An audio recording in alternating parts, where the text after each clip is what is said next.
जय जगन्नाथ श्वेता किचन को स्वागत। आज चलंतु बनाइबा डिफरेंट रेसिपी डोनट। गोटे बाउल नहीं से सीझा क्षीर रूम टेम्परेचर अच्छी 2/3 कप नेबा चीनी 2 टेबल स्पून नेबा इंस्टेंट ईस्ट 1 टीस्पून देई मिसाई नेबा।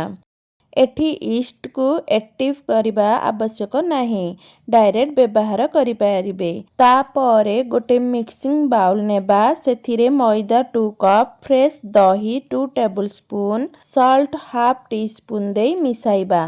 तापरे क्षीर और ईस्ट मिश्रण को देई मिसाइबा। अल्प अल्प देई मिसाइबे।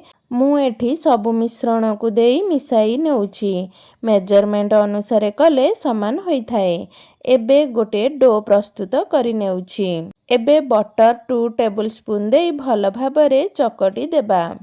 एहीपरी चकटिबे 8 रु 10 मिनिट चकटिबे। एहीपरी खोलिबे तापरे बंद करिबे एमिति चकटिबे।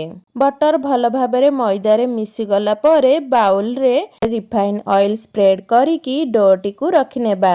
डो उपरे मध्य ऑयल लगाई देई हाफ एन आवर पर्यंत कभर करिकी रखिनेबा। तापरे चॉकलेट को मेल्ट करिबा। बाउल रे डेयरी मिल्क चॉकलेट नेइछि। फुटुथिबा गरम पानी उपरे एहीपरी रखी चॉकलेट को मेल्ट करिबा। देखंतु चॉकलेट मेल्ट होई गलानी। साइड रे रखिबा।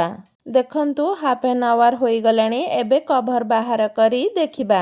देखंतु हाफ एन आवर पर किपरी फुली जाइछि। 3 डबल होई जाइछि। देखंतु मु मुखा मारिकी देखाउछि। साइड रु मध्य देखाउछि। एहीपरी फुलिछि। एबे बाउल रु बाहर करि नेबा। तापरे छुरी साहाଯ୍य रे इक्वल साइज रो डिवाइड करि नेबा।